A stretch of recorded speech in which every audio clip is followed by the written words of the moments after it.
Hello, geometry, and welcome to section 8.2. This is an oldie but a goodie, Pythagorean theorem and its converse. Everybody knows Pythag, right? The sum of the squares of the measures of the legs equal the square of the measures of the hypotenuse, or we all know that it's a squared plus b squared equals c squared. What does c always have to be? That's the important part, right? That's the hypotenuse. The legs, remember, it doesn't matter which leg is which. This could be A and this could be B, or maybe you want this guy to be A and this guy to be B. Whoops. I'm trying. There we go.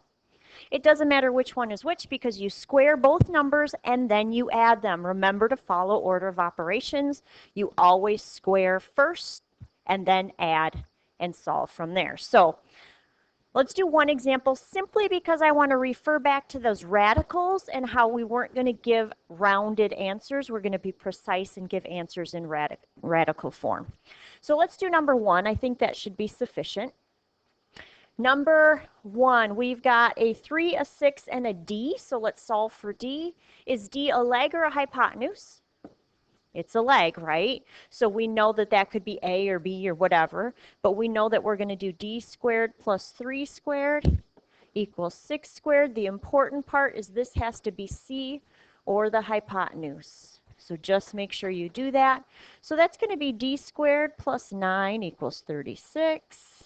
I'm going to subtract 9. So D squared equals 27, and we all know how to finish this problem, right? If D squared equals 27, we're going to square root both sides. However, we are not going to go to a 5-point something. That is a rounded answer. I think it's a 5.3. So typically we'd say D is about 5.3. But we're not going to do that. We're going to break down that radical. So 27 is not a perfect square, but what is a perfect square that goes into 27? 9 times 3, right? Which one is a perfect square? The 9 is, its square root is 3. The square root of 3 just comes along because we can't do anything with that. So our final answer is D is equal to 3 square roots of 3. I'm pretty sure I've said it before. It's harder for us to picture where 3 square roots of 3 is on a number line compared to 5.3.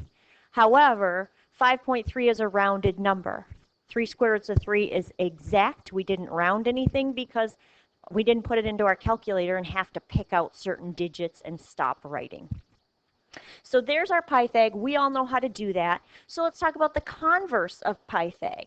So converse means we switch things around, right? We always say, well, if we've got a right triangle, then a squared plus b squared equals c squared.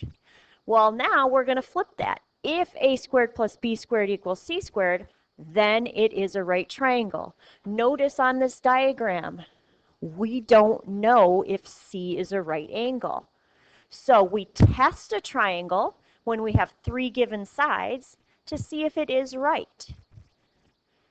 So this is going to be our question. Is this triangle a right triangle? That's going to have a question mark. It's a yes or no question. If you know me at all, you know me well enough to know that I'm not just going to say, you can't just say yes and be done.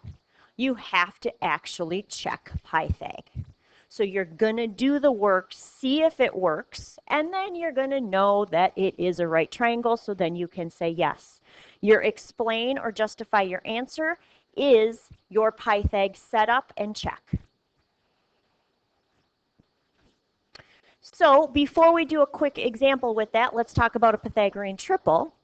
So Pythagorean triple just means 3 whole numbers that Pythag works. They satisfy the equation a squared plus b squared equals c squared. However, they have to be whole numbers. So you look to see, are they whole numbers? You look to see, does Pythag work? Then we know we're good.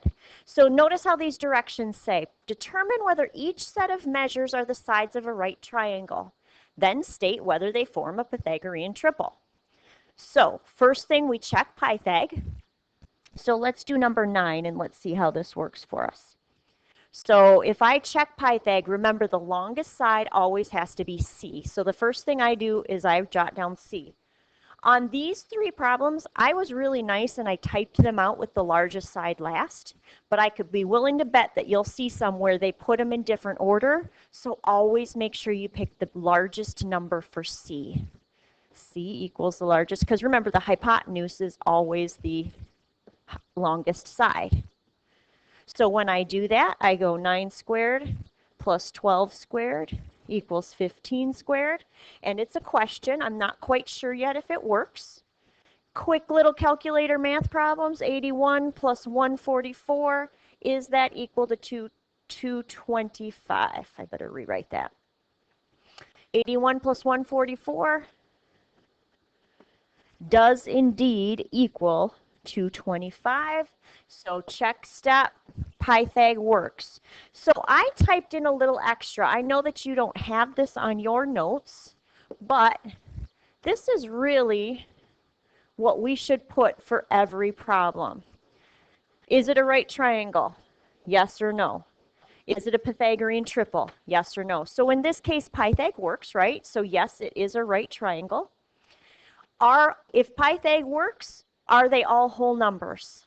Yes, they are, so it's a Pythagorean triple. If Pythag works, it's a double no.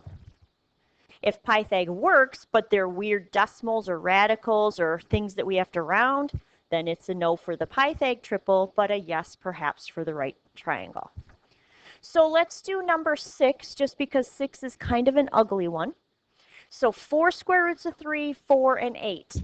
If I wasn't sure that 8 was the largest side, I could go to my calculator. I could type in 4 times the square root of 3 and see what that is. I believe if I do that math, I end up with like 6.9 something. It's not larger than 8, so 8 is still the C. So I'm going to plug this in. So I'm going to do 4 roots of 3 squared plus 4 squared equals 8 squared. Again, it's a question. We do not know if Pythag works. So we're using the converse of the Pythagorean theorem right now to see if it is a right triangle. Do not be intimidated by this 4 roots of 3 squared. You let your calculator do it. Don't round anything. Or I just know that 4 squared is 16. Square root of 3 squared is 3. So 16 times 3 is 48. Your calculator will give you the same answer if you let it. Let's see, 4 squared is 16, and 8 squared is 64. So does 48 plus 16 equal 64? Why, yes, it does. So is this a right triangle? Yep, because Pythag worked. Is this a Pythagorean triple? Pythag works, so I do have an opportunity here for this to be a yes. However, this is an irrational number. It's not whole, right? And Pythagorean triple said it has to be 3 whole numbers. So this is not a Pythagorean triple because of that 4 square roots of 3.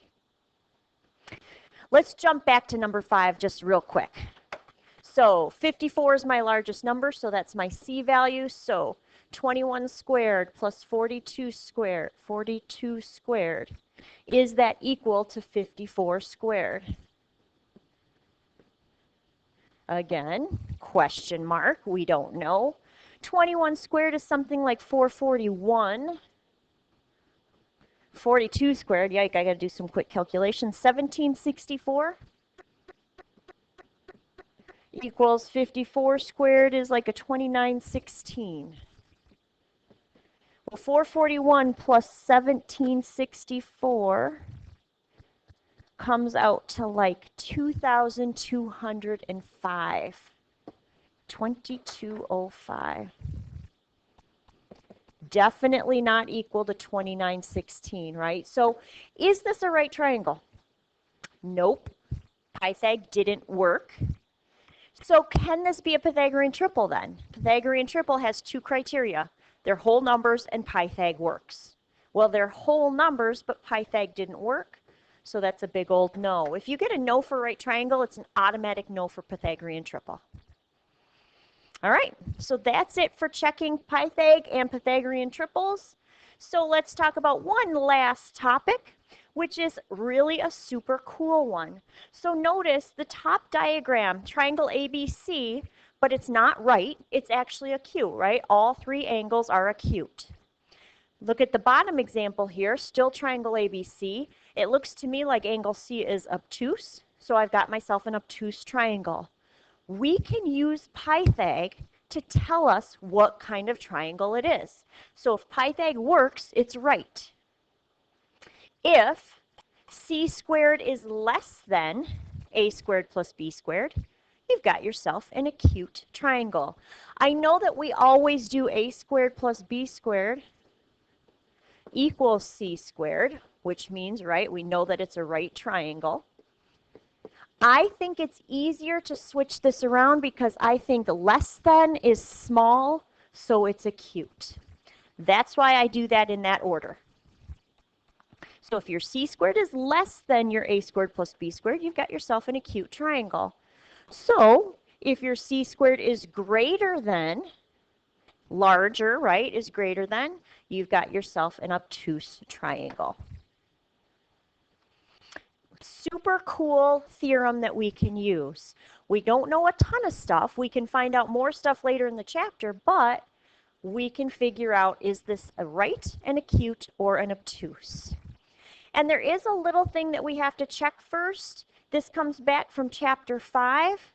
We have to just make sure that our two smaller sides, the sum of them is greater than our third side. If not, it's not actually a triangle and you don't have to do anything else.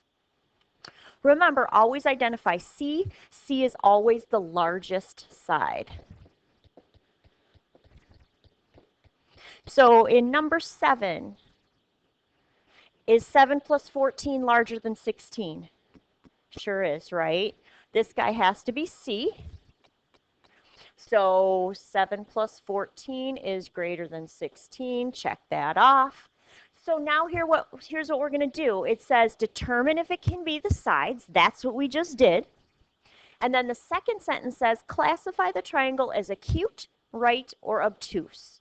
Well, we know if it's right, our Pythag works, right? We know that if our C squared is less than the other two values, less than is acute. If C squared is greater than, then it's obtuse. So let's do a quick check here. I'm going to write it the opposite way. I'm going to do C squared. So C squared is something to A squared plus B squared. Is it equal to, less than, or greater than? So that's what we're really trying to figure out. So 16 squared, and then I'll leave a little blank here. 7 squared plus 14 squared. If you want to do it, a lot of people still do it, A squared plus B squared, and then just think about it after, whichever way works best for you. So I believe 16 squared is 256. That's 49 plus, ooh, is that 256, I think? Oh, no, it's 196. Jeez, don't listen to me. So let's see, 49 plus 196 is going to give us a 245. And this is 256. So it's not right. Agree, everybody with me on that one. It can't be right because right would be equal. This one, my C squared value. This is my A squared plus B squared value. C squared is greater than. 256 is greater than 245. So is this acute or obtuse? We've eliminated right. This guy has to be obtuse. Greater than, I always know, is larger. So we've got ourselves an obtuse triangle. I showed a lot of steps for work there. You need to show me something. You might not need 4 steps along the way. I think we should be pretty good as far as those. With a little bit of practice, you'll be good to go. And that is it for section 8.2. Some golden oldie Pythag with a little bit of stuff added in. And I really like this Pythagorean inequality theorem. It tells us so much more than we knew we could know. Have a great one, and I will see you next time.